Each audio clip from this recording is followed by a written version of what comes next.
complain. And it was also a fluctuating problem. So certain topics which are of his interest, he could concentrate. Topics which were not of his interest, he decided, no, I can't concentrate and I can't do this. And because of that attitude, he just not even attempt doing those topics. So because there is an academic problem, there is a concentration problem, the first thing that goes by, people decided, let's do an IQ test. This is not till I saw the person. So the IQ test was amazing because it showed a full scale IQ on the WISC-4 of 140, which is in the superior range. His verbal comprehension in, sorry? His verbal comprehension index, his perceptual reasoning. Guys, please be on mute. Please be on mute.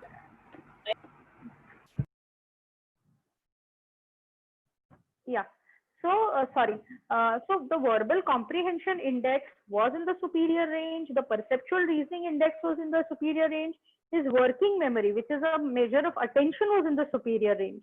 The only thing that was in the above average range and slightly lower than the rest, like if the rest was 130, 140, that was 118, was his processing speed test.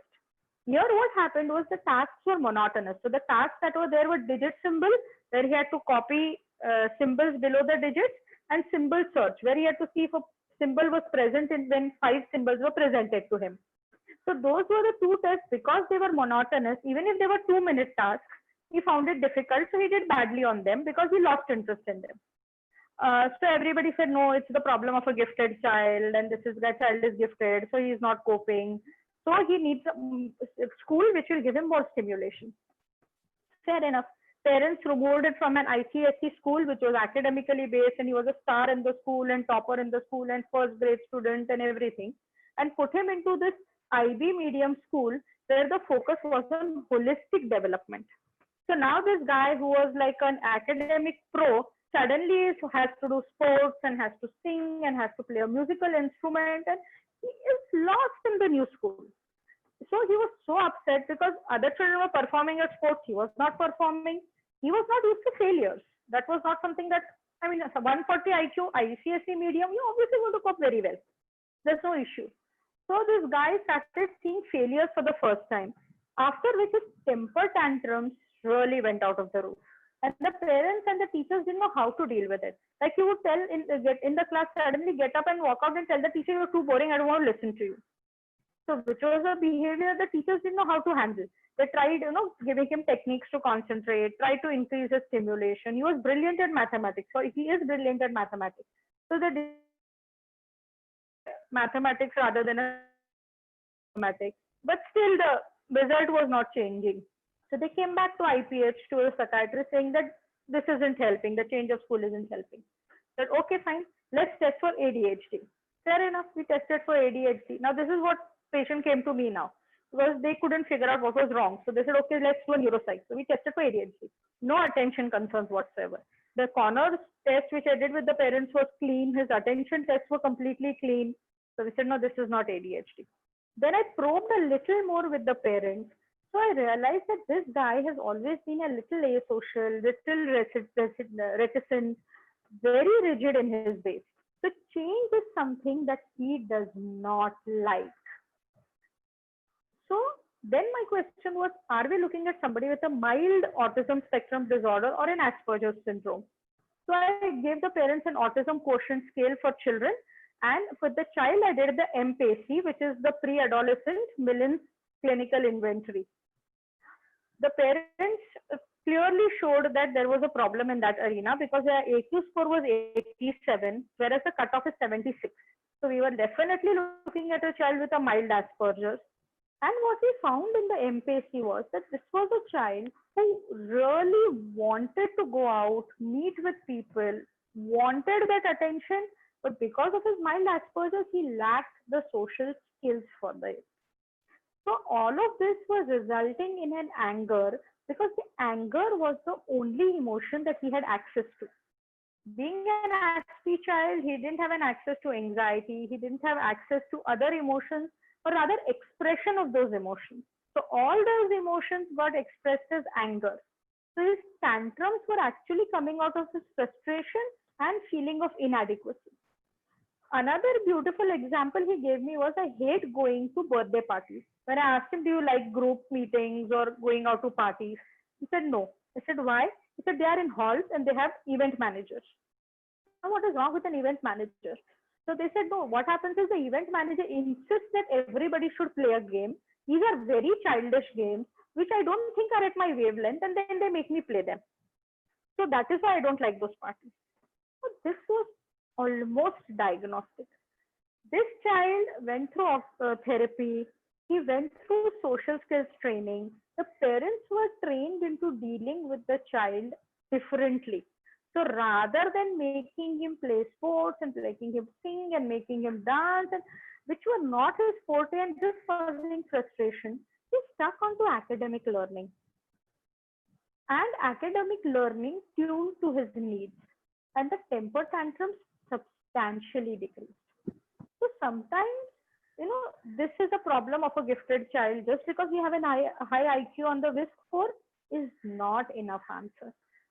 This IQ was high, but he didn't have the emotional quotient to match that IQ, and which was the problem. He also had sensory issues. So he would say that he loves to make noise. So he would put the speaker on full blast to listen to music. And the whole building would be in trouble because he was playing it so loud and he didn't realize how loud he was playing it. He had issues with lumpy food. He had issues with certain food textures. He also liked some show which was called Loud Music. And he was insistent that all his friends and parents and everybody whom he spoke to should know about the show and should be willing to discuss the show.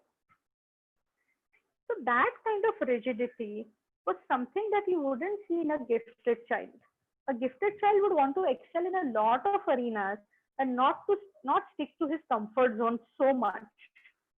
So that was just a brief summary, the case, the way it was worked. That will go through the slides further.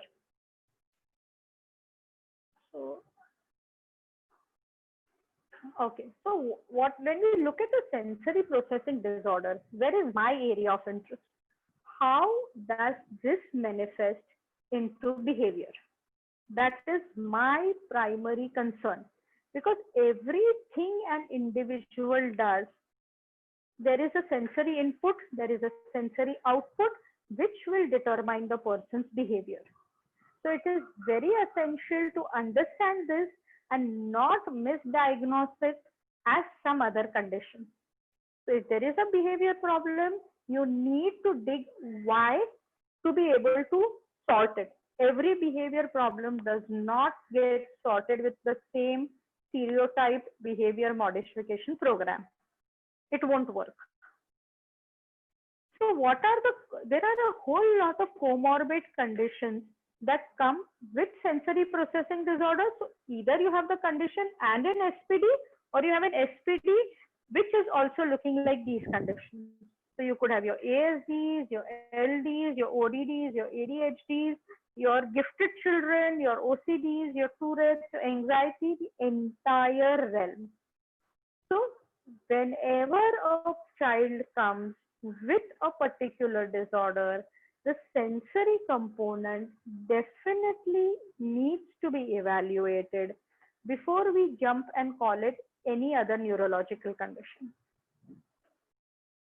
So if we look at tactile dysfunction, how does it manifest into behavior and academics? It would cause learning disabilities. What happens when you start writing with a tactile dysfunction? You're going to press so hard that you will tear the page, or you will write so lightly that the teacher can't read what you've written. Guys, please mute your mics. So the teacher can't read, or the child erases so hard that he tears the page. So these learning disabilities are coming from a tactile dysfunction rather than a reading writing disorder per se. Social skills are an issue. Now, where does social skill happen? So if I am standing in a queue, how much distance do I maintain? If I am told to keep a hand on the one hand distance, so the child ahead of me, how firmly do I keep the hand? Am I keeping the hand just to touch his shoulder, or am I pushing it? That behavior of pushing will be perceived as aggression, which is actually a tactile dysfunction. The child doesn't know how much pressure to apply or how much is the touch.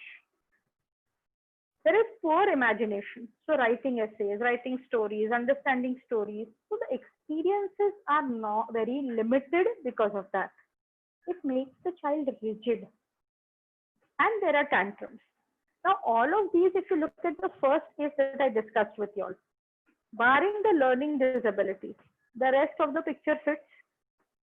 So there could be a sensory processing disorder, which could be leading to all of this, and which is getting diagnosed as Asperger's. Auditory.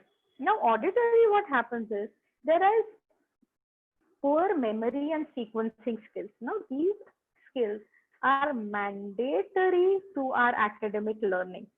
Our kids have to have a brilliant rote memory, at least in a non-IBN or non-IGCSE medium, to be able to write.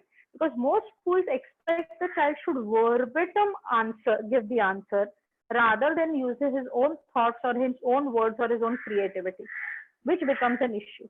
Plus, sequencing is an issue, so things do not go in the order that is expected. They will miss a step in the theorem, which will make them lose marks. Or sometimes they don't, even if the answer is correct, they will get a wrong.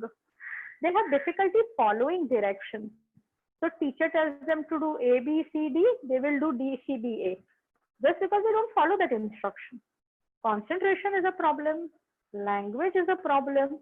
They get very anxious when there is a lot of noise in the environment. So there is too much auditory stimulation. There are problems with what, why, when.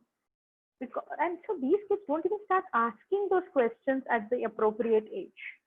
And social skills an issue that is going to be there, and that is going to be there across your sensory processing disorders.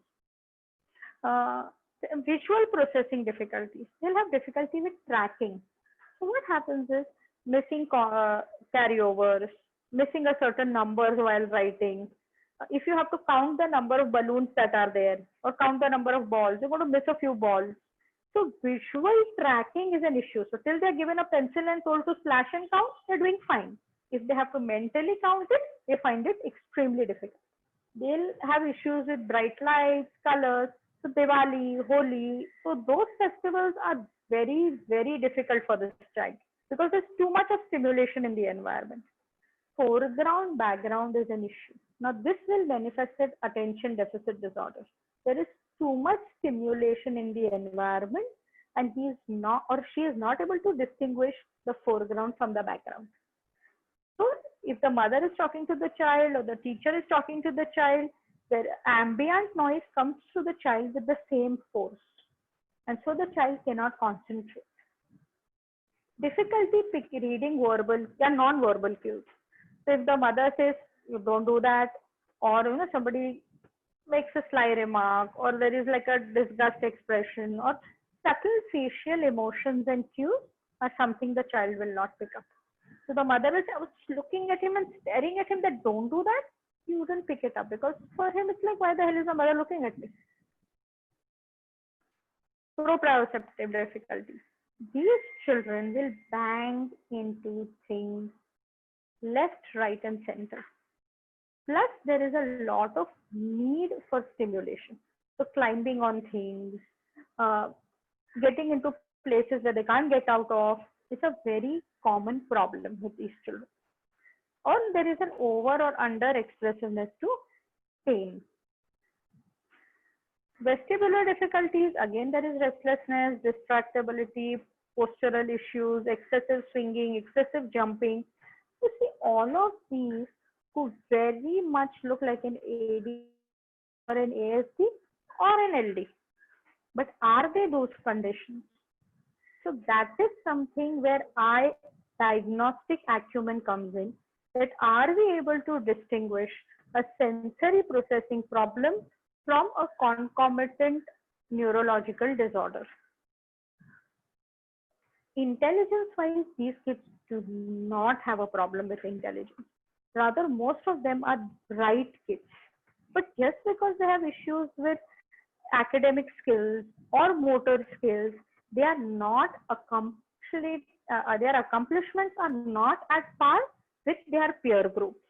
They're just wired in a different way. So as we were talking about the first case, I'll keep going back to that case because that's a reference point I'll carry through the whole presentation. That guy, brain was wired differently. So if he was taught only mathematics and sciences, he was doing it brilliantly. But languages was something he struggled with. Like languages, he would love to read, he would love to write, he would use huge words in his communication. But creative writing, that was definitely not his forte. The father would get him fiction books to improve his creative writing. He would want to read an encyclopedia, or he would want to read a physics book, and not want to read a fiction because that he didn't have the one of the primary things for fiction is imagination. If I can't imagine the scenario presented in the book, would I enjoy the book? Obviously not. So for him, the fact gathering was much easier than the fiction. So intellectually, he has very good intelligence, but it is in limited areas, and certain areas is definitely not at par with his physics and maths capability. The leisure activities need to be tuned to what the child likes.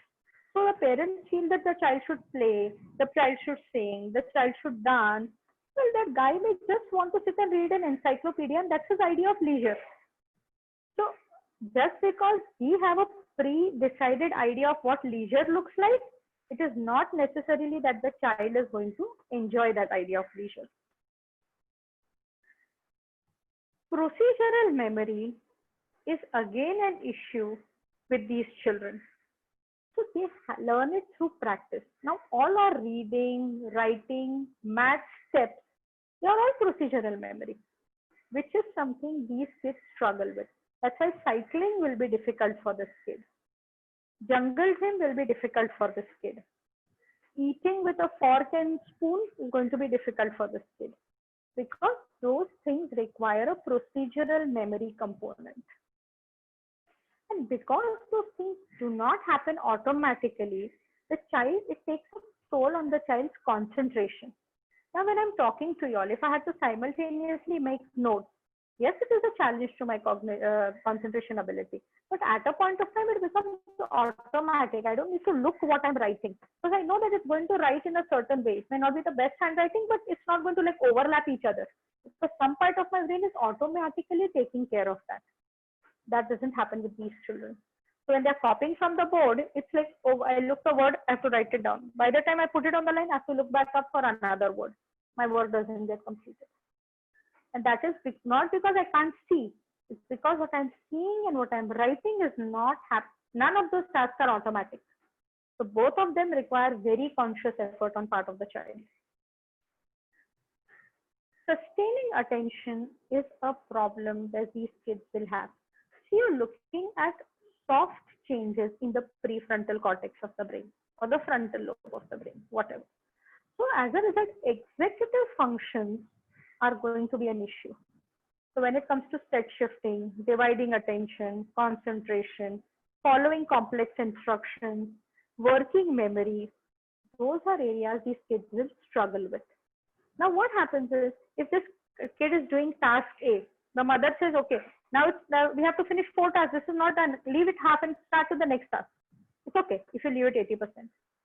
They can't do that shift. The case that we spoke of, that guy had a need to complete everything he was doing, even if that meant that he did one homework and left 3 other homeworks. Because till he did not complete it, he was kept feeling restless and he couldn't multitask. So he had to finish one thought process before another one was initiated. So what do we do in psychological assessment? So this is just a cartoon that I have put. So this is a very nice drawing of a man, Linus. I noticed, however, you've drawn him with his hands behind his back. You did that because you have feelings of insecurity. I do that because I can't draw hands. So some of times we feel that there is an ingrained psychological problem. The parents will tell you, you know, we were fighting. The grandmother did this to me. These issues happened in my pregnancy. I didn't get enough nutrition. And you will, oh, all of that is having a deep psychological impact on the child. It may be something as simple as the child can't do that the task. So if you're using a projective technique, please be very wary, because it changes with the way you interpret the test and what light do you choose to interpret the test in. So what are we looking at assessment? So we're looking at assessment from two angles. One is a developmental angle and one is a behavioral angle. So developmental would include cognitive, intellectual. So whatever objective tests are there to assess the child will come in that domain. So what are the developmental domains? Here we're looking at motor, personal, social, language, adaptive, cognitive. All of this will come under the developmental. So does the child have issues with gross motor skills, fine motor skills, perceptual motor skills? Is there an issue with understanding? Is there an issue with expression? How much is the child able to do self-care? How much is the child able to do age-appropriate activities? What is happening in terms of general intelligence, attention, memory, reasoning, executive function, etc. The need for psychological assessment, why do you need it? Basically, like we spoke in the first case, that it gives insight into why a certain behavior is occurring. Is it occurring because of an ADHD? Is it occurring because of an ASD? Is it occurring because of an SPD? Is it occurring because of an LD? Or is it occurring because of an intellectual challenge? That why is very important, because your rehab is entirely focused on that question. Unless and until you do not know why, you are aiming in the dark with your rehab. So that why is going to be a very important question to answer. Before you start parental counseling, any kind of therapeutic modality for the child, you will need to answer the why question. So what are the issues that come to me when a child has problems? One of the primary things that are there is academics. Because Indian parents, whatever the child does is acceptable till the child is doing well in school. They will come to a psychologist most of the time when the child is not performing in school or where there is a complaint from the teacher.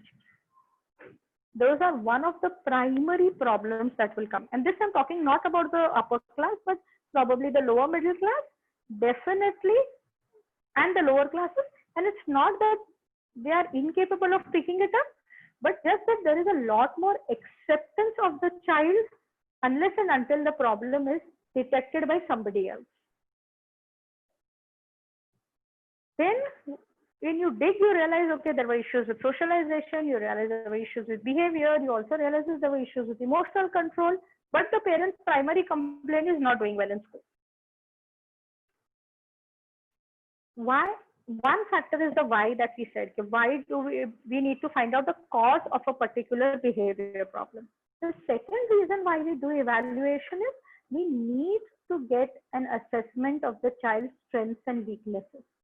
Now, if you go back to the case that I presented, superior intelligence child. So we know the problem is not intellectual, but his processing speed is lower.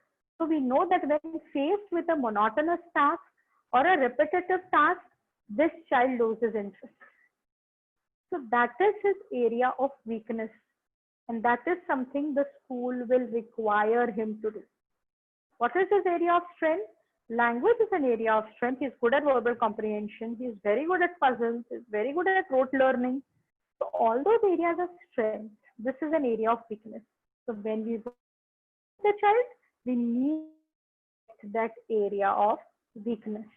So is the problem language? Is the problem attention? Is the problem memory? Is the problem a reading problem? Is it a writing problem? Where is it coming? And then there is a problem. Is it perceptual? Is it sensory? Is it motor? Or is it cognitive? Because your therapy will change based on where is the problem coming from. So these are a few scales that I have just put down here for you all to go through. So there is Denver, there is Giselle, there is Bailey, there is PEDS, there is Battelle. I have personally had experience predominantly with Battelle and the VSMS, the good old VSMS that we know. I haven't used the rest, but I've just put it here for your information. So Batel is something I use. Batel is I like personally because beyond VSMS, VSMS is very parent report loaded test. So if the parent feels that he wants to or she wants to portray the child in a worse picture, your SQ will drop. Most parents try to say, no, he can do it. I don't let him do it. Now, how do you score that? So then you put a 0.5 because it's a no opportunity. Because you put a 0.5, the child is losing a score. So whether it's the parent who's overprotective or is the child incapable of doing it is a question that we don't have an answer. So in the Batel, there are items that the parents report and there are items that you have to do with the child. So it is a much better test because somewhere, you can verify what the parent is saying is right or wrong. So basically looking at personal, social, adaptive, motor, communication, and cognitive. Across 5 domains, how is the child? So personal, social, you're looking at adult interaction, self-growth, peer interaction. Then adaptive is personal responsibility, self-care. So across domains, there are tasks and parent-rated questions that help us evaluate the child. VSMS again, I think most of us are familiar with, and they have the basic 8 domains that the child has to, whether it is age appropriate or not age appropriate, is a parent-rated scale. Assessment of intelligence. So we started with the Stanford Binet, the Kamath Binet, the Ravens, the Segment Foam Board, and finally moving on to the Wechsler scale. Abroad, they already have a WISC 5, but because there is no Indian normative data, we are still sticking with the WISC 4. Some people still use the Mullins and Mahendrika Bhatt adaptations, which are based on the original WISC. Please don't do that. Because you're using the 1969 test to evaluate a child in 2020. 50 years is a very long period of time. I'll just give a simple example how the normative data then fails. I have a 1.5-year nephew. He knows how to operate a TV and an AC remote. He knows how to dial numbers on a phone. Can you imagine as 1.5-year-old, I asked my mother, could I do any of that? And she told me, no, you couldn't even nest properly. So that's much how evolution and exposure changes the child. And imagine you use a 50-year-old test and say the child has an IQ which is normal. No, it is not. All of us as Indians like to give good scores. So we say, no, MESIC gives at least a normal IQ. Now, this score is saying borderline IQ. The child is in the 8th grade and doing all right. Right to Education Act has led every child to go till the 8th grade, even if the IQ is 60 and 70. Doesn't mean that your IQ test is wrong. It means that the child has not had the right level of learning. So please, you insist that the psychologist that you refer to uses the WISC score rather than an older version of the test, because the score is wrong. There's at least a 15-point difference in the full-scale IQ score between the MESIC and the WISC score. So that is something that needs to be taken into consideration. These are various educational assessment tests. I won't go into detail because this is something that a special educator does. I haven't gone much into this. I usually do Shonell, which is a part of the Aston battery, which gives me a very cursory reading writing aid. But for me, it is just for rehab guidance and not to do remedial with the child. So I prefer a special educator doing that evaluation rather than me doing it. Now, there are certain factors that impact a child's ability to do the test and which need to be considered when you do the test. So if the child is not slept in the afternoon, a lot of times what happens is the child has come to Bombay from Pune or Nashik or some place. The parents start at 5 in the morning to reach for a 10 a.m. appointment. The child is half groggy and asleep, and you're trying to test the child. How is it going to impact scores? You're losing on attention, you're losing on processing speed, you're losing on the basic motivation to do that.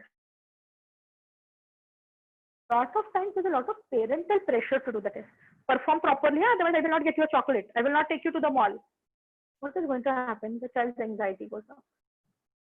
The child's anxiety goes up, your test has gone down the drain. It's inversely proportional. Attentional deficit. You have to keep your eye open for the fact Is the child focusing on what I'm doing? If it is not, break it into 2 sessions, break it into 3 sessions, but do not try to complete it in 1 session. You've lost the game. Lot of times, doctor के पास चुपचाप बैठो नहीं तो doctor injection दे देगा. So much of negative image of that doctor that the moment the child sits there, the child is petrified. What is this female going to do to me? Is she giving me an injection? And the parents don't help it because the parents will say, don't answer properly and the auntie will give injection. So the test goes down the drain. So a lot of these issues need to be considered. Test say, don't let the parents be in the room. But if I have a hyper anxious child who's constantly looking at the door and is more worried where is my mother than focusing on my test, I would let the mother be, but sitting at a distance from the child so she can't prompt the child, but the child is reassured that my mother is in the same room. If the child has glasses, this is something that is there with most children these days. So when we said rule out the perceptual component, is there a hearing problem? Is there a vision problem? Before you jump and say the child couldn't do cancellation task, can the child see the paper? How do you maximize performance? As soon as the child sits with you, you don't start the test. You try to break that ice. Try to start with tests which are more puzzles and games, and where the child is somewhere feeling that he's here to have fun and not here because he's pushed to be there or it's an exam, and if he doesn't perform, he'll fail. That factor you need to get rid of before you start the evaluation. Testing environment, preferably do not keep too many distractors. If there are 10 things on your table, the child is interested in all the 10 things except the test stimulus. So clean table, focus on the child, your own cell phone, the room phone, the calendars, everything needs to be out in the testing environment. Now, this was about the cognitive assessment or the developmental assessment. And for behavioral assessment, we are looking predominantly at 3 things: pervasive developmental disorders, ADHD, or behavior problems. So if there are externalizing problems like oppositional behavior or aggression, or there are internalizing problems like anxiety, depression, social withdrawal, etc. The externalizing, internalizing is the first step of evaluation. Whether a further diagnosis of ADHD or ASD is warranted is something you need to dig ahead. Emotional issues are again a problem that children with sensory processing problems will have. So there is risk-taking behavior, as we spoke. They lot of times get here because they are not able to fit in. As a result, there is anxiety, depression, aggression, other behavior problems. So like the first case we spoke of, the temper tantrums were coming because he was not in a school that was catering his needs or his requirement. So the problem was not the behavior, the problem was the source. They will usually manifest their unhappiness or discontentment as anger, because anger is a primal emotion which very easily access, very easy access. Don't you and I a lot of times manifest our anxiety or frustration as anger rather than talking about those emotions? How many times have we pent up emotions and blasted? These are children. For ADHD, for behavior assessment, for autism, for Asperger's, depression, anxiety. So there are a variety of questionnaires that are available. What you need to do is you need to see which is the one that fits the child the best and are capable of answering. My corners is something I love to do with the parents, but it's an 80-point scale. So if the parent is not very educated, am I going to be able to do a corners? Then should I use a Vanderbilt? Should I use another scale? In something that you need to understand. So Now I think he's covered a lot of it in the theory part. Let's go to one or two more cases. So now this is a case of an 11-year-old boy presented with ADHD and issues with mathematics. So this child was okay in the rest of the subjects, but mathematics was his weakness. He just couldn't pick up the concepts. He was treated with stimulants. He was treated with atomoxetine.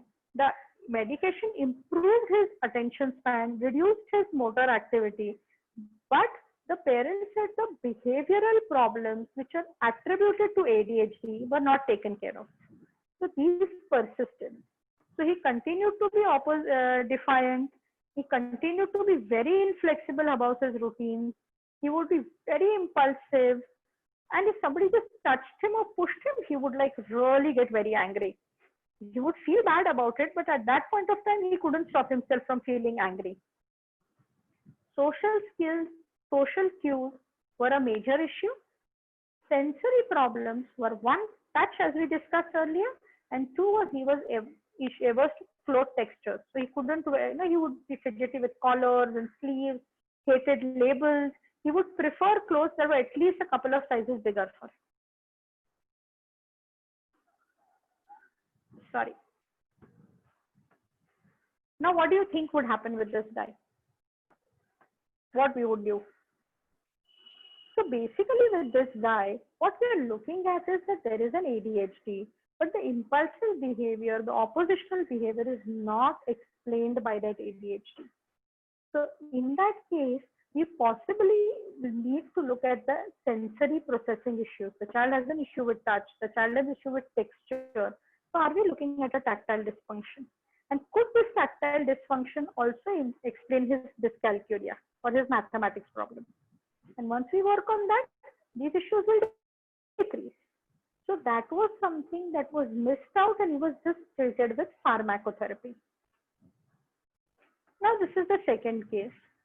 This is a 9-year-old boy with a mild developmental delay. He had febrile seizure at 1 year of age. No regular medicine was initiated. He was just given phenobarbital SOS. He had his first unprovoked seizure in June last year and was treated with anti-epileptic medicines. He had a second event last year and his medicine dose was pushed up because he had gained weight and the seizure was possibly attributed to that. Academically, this child has been weak from the beginning. So from the senior KG, junior KG, he has not been doing well. He's very good with oral, but written work is a problem. So the moment he had to hold a pencil, he would say, "मेरा हाथ दुख रहा है, मेरे से नहीं होगा, I can't write."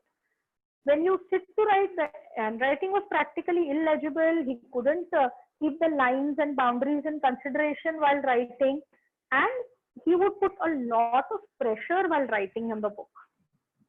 There was very limited motivation to study. So every morning, sending him to school was a Herculean effort on part of the parents. He was restless, overactive, needed constant attention, wouldn't respond on being called. He lacked social maturity. There was a lot of jumping and sequencing behaviors. There were sensory issues. So what did we do? There are two tests. We looked at the WISC-4 and the behavior assessment because academic problems, behavior issues were the two primary complaints. This is his WISC-4.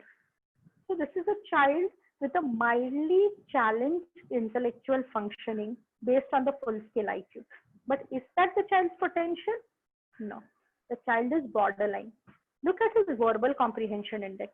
Look at his perceptual reasoning index. They are both 71. So his global achievement index or the GAI score is in the 70s, which is an estimate of his potential. Why has his overall full-scale IQ gone down? Because of his processing speed score. That is because of his attention problem. So when we say test-taking behavior, attention becomes a major interfering factor. So this child is probably borderline. The way you interpret behavior and the way you plan his academic learning further. This was the corners. So what did the parents say on the corners? That there was inattention, there was some degree of anxiety, there was social problems, there was impulsivity, and he met the DSM criteria for ADHD. So this guy is manifesting traits of both ADHD and autism spectrum. So then what do you do with this child? So in terms of recommendations, you need to understand that this child needs therapy, both aimed at motor and cognitive components. So his fine motor skills need to be improved to improve his writing ability, reduce his hyperactivity, reduce the autism spectrum traits, get him a shadow teacher, get him an individual tutorial support, let him study in a regular medium. If he is able to cope with the above given benefits for a year, because he's still 9-year-old, so till the 4th grade we can try it. If not, then the parents have to be primed for an NIOS medium. A lot of times parents are very resistant to change the medium, saying मेरा बच्चा मंदबुद्धि नहीं है. इसे नहीं, मंदबुद्धि नहीं है, वो स्लो है. अभी 100 IQ के बच्चे के लिए स्कूल है, तो 70 IQ का बच्चा उस स्कूल में कैसे करेगा?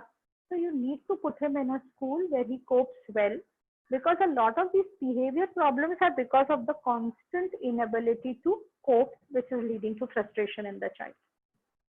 So that is something that needs to be considered and spoken to the parents at that time. Even if you're saying that, okay, we are doing therapy, we are giving him academic inputs, and the child may improve and not need a change. Fair. The parents need to be primed, because they will talk to their parents, they'll talk to the neighbor, they'll talk to the aunt, they'll talk to the 4th cousin who's a doctor, and then decide whether they want to do it or not. So you have to have that time window for the parents. Now, Purvi, do we have to take question answers? We have 15 minutes left, or do I go to another case? Ma'am, anything. I think there are some questions which have come. So anything you So want. I think we'll address that because we have an hour, na? So we have 15 minutes now. Ma'am, if you have time, we can extend also. We don't have a time limit on Zoom. Okay, sir. So then I'll just do one more case and then we'll go ahead. Sure, ma'am. Sure. Okay.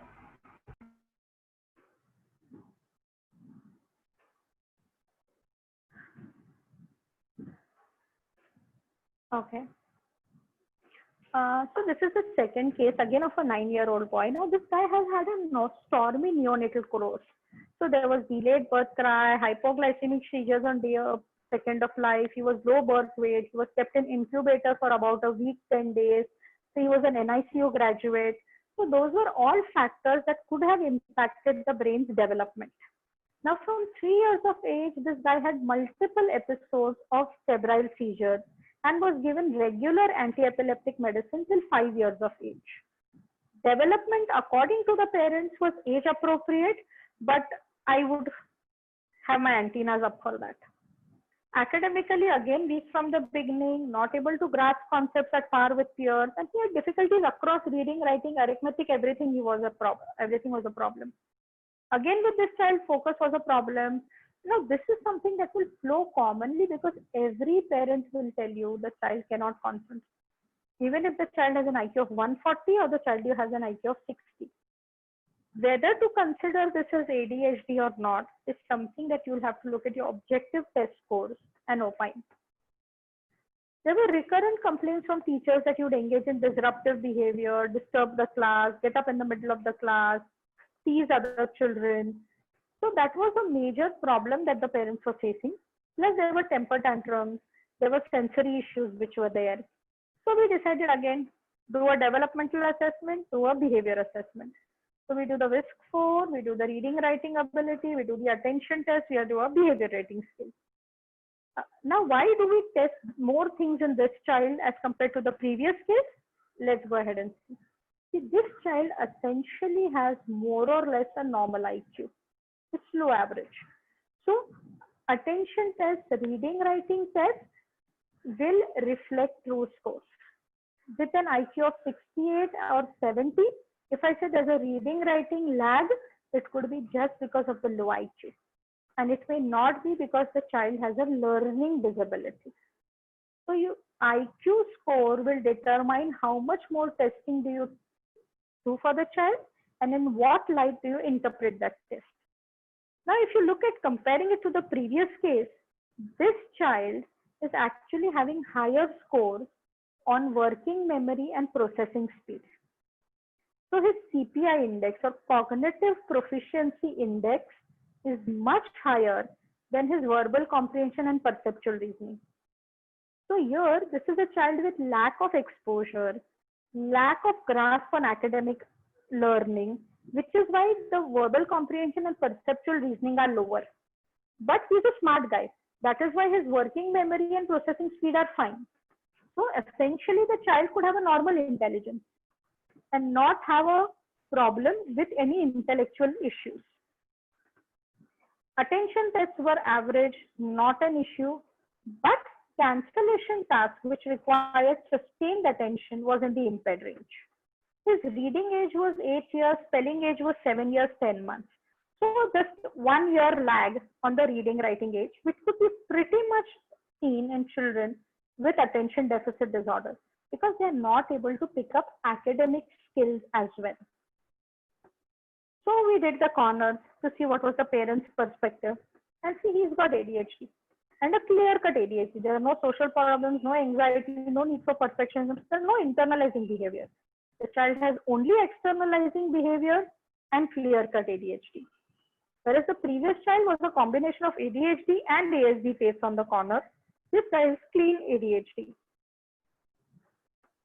So this is in there. So what are we seeing? So we are seeing this child with predominantly attention issues and sensory issues. You start therapy with the child and the child should ideally improve. Give him some individualized attention. Let him have a one-to-one tutorial support and he should be able to cope well in academics, at least in a regular medium, which does not have very high cognitive demands. So these are the recommendations that were given. And we said that if he does not improve and he continues to have a lag in his reading writing ability, then probably a couple of years later, do a detailed LD assessment. Just to see if that 1 year difference increases to 2 years as time goes ahead. So what happens with a sensory processing disorder? You imagine you're constantly like in a discotheque all the time. Your brain is a discotheque for children with SPD. There's so much of noise, so much of lighting, so much of music, so much of chaos. Imagine you've gone to a party like that. Isn't it exhausting when you get out after 2 hours? Because it was so much of stimulation that your brain is actually fatigued with that much of stimulation. Imagine if that was everyday life for you. Even a small sound like the fan sound, the AC sound also sounded loud enough to disturb me. How difficult would that be? And for them, riding, see the difference is for us, attention is riding on a highway. For them, it is attention is riding through Muhammad Ali Road and without a lockdown. So it is as tough. If they are able to do it, even in a limited sense, parents need to be taught to appreciate the child. That's it from my end. Thank you so much, ma'am. Ma'am, Arya will help you to, she'll read out the questions for you. Okay. Yeah. Can I stop Hello. the screen sharing? Yes. Yeah. Okay. Yeah, go ahead. Yeah. Good evening, ma'am. So I'll be starting with the questions.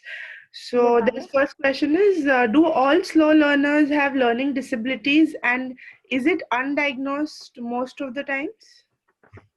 See, the basic criteria for a learning disability is normal IQ. The child has to have an IQ of 85 or above on the WISC score. If not, you cannot have a diagnosis of learning disability. These children will have issues with reading, writing, arithmetic, but those could be attributed to their low intellectual ability rather than calling it a learning disability. Okay. Then it's asked, is DASI a sensitive measure for psychological assessment?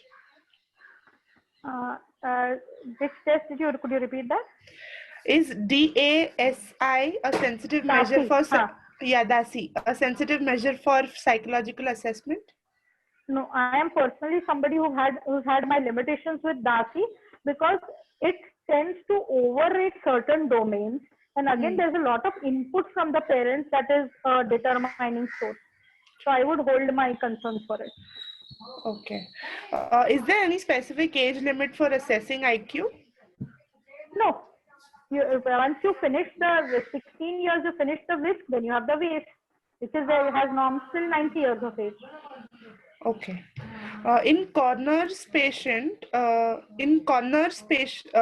scale, in this DSM-4 subdomain, you have mentioned here, but now DSM-5 is the recent one. So, do we have any scale related to DSM-5? The new corners is based on DSM-5. I've just not bought it yet. So I'm still using the 4. Okay. So how to go about with queries from parents about changing the board of the child? I think it's about the SSC and the ICSC boards with the child is in. See, for an ICSC board, the child needs an IQ of 110 or above. Below that, the child will find it difficult to cope in an ICSC board. So if the child has an IQ of 90, within 100, please tell them SSC board. The child has an IQ of 110, 120, then you go for your ICSCs, your IBs, all your higher boards, but not below 100, definitely. Okay. So are Vanderbilt assessment scales efficacious for ADHD and ASD? See, Vanderbilt, the problem is now that they're very transparent scales. So as a result, again, only parent rated. So as a result, just one second. A lot of parental bias comes in, and because they are so transparent and freely available tests, a lot of times I would rate myself on Vanderbilt and call myself ADHD. So I do have attention issues, but that doesn't mean that my functionality is impacted by those attention issues. So you need to observe the child very carefully and evaluate the child, and not just go by the Vanderbilt score. Not a bad test, but not a perfect test either. Okay. So ma'am, what should be the approach if the kid is doing well academically, but not well socially and extracurricular activities, including picking up languages? I would, in that case, even then do an IQ test first. More than the IQ score, I am interested in the scatter it produces. So what are the areas of strength? What are the areas of weaknesses? Because that will throw a light into why he is not doing well in the certain areas. Also, I need to run a behavior rating scale, because are these behaviors coming from an autism spectrum? That is what it sounds like from the few statements that you said. So that is something that needs to be ruled out. Kindly mute. Neha, can you please be on mute? Yeah. So, yeah, the next question says, how many various professions are involved during a SI therapy? Well, you need a neurologist, ideal for scenario, you need a psychologist, and you need a therapist. Okay. Which is the best scale for psychological assessment in Indian infants? I would still go with Battelle, because that's something I have the most experience with, and I think I've got good results. Okay.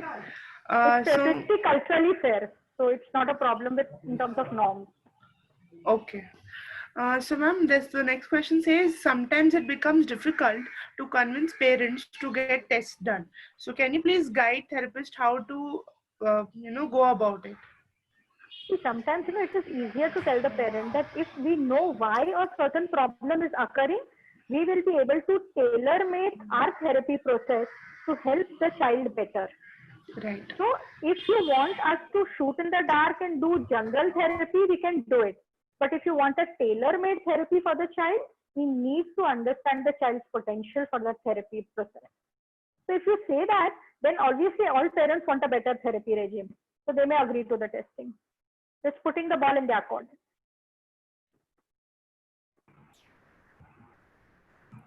So if you ask me, I mean, when I was hearing the last few questions and I got in, I feel that every person in the team has their own importance, and I don't think we need to convince the parents. It is required. What is required, because if the child is going to go to school and if he's going to require an assessment, it is the clinical psychologist who has to do the assessment. Even in the earlier stages, if there is behavior which is coming into picture, I definitely handhold with the clinical psychologist, and I respect. In fact, if we are not convinced as therapists, then the parents will not be convinced. But if we are convinced and we know that the child needs a clinical psychologist, And this happens not only in terms of a clinical psychologist, in any professional whom you want to refer your patient to. You yourself should have conviction that what I am referring is what I need, and that's a way to talk to people. That's all I can say. And we have amazing people in Bombay, few of them, but amazing people. And Siddhika has always been one who is aligned so very well with the therapy part of it. Thank you for being with us, Siddhika, and we look forward to working. I am very glad that we started this and we can in future look at many more sessions. Thank you for being there. Thanks a Yes, lot. Nehal. Thank you. Anytime is a pleasure. Ma'am, there is one question come up. Would you like to take it? Sure, go Last ahead. question. Yeah, so it says, what's the difference in referring a child to a psychologist and a psychiatrist? When to refer which one? Okay. See, psychologists are mainly referring the child for assessment or for parental counseling. The psychiatrist is when you feel the child needs medication. So whether it is medications for ADHD, whether it is medications for aggression, that is when you refer a child to a psychiatrist. Okay. Thank you so much, ma'am, for such a lovely session. Yeah. So there are a few places where the mental health is sort of taken up by the psychiatrists and not allowed to be handled by other personnel. So that's the approach should be right.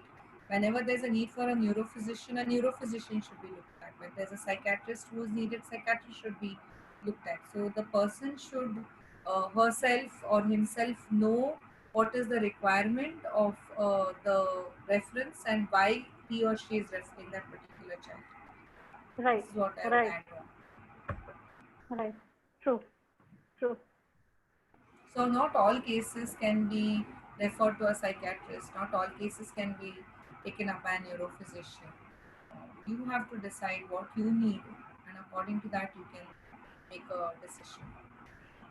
Right. Done. Okay. Okay. Thank Okay. you. Thank you. Bye bye.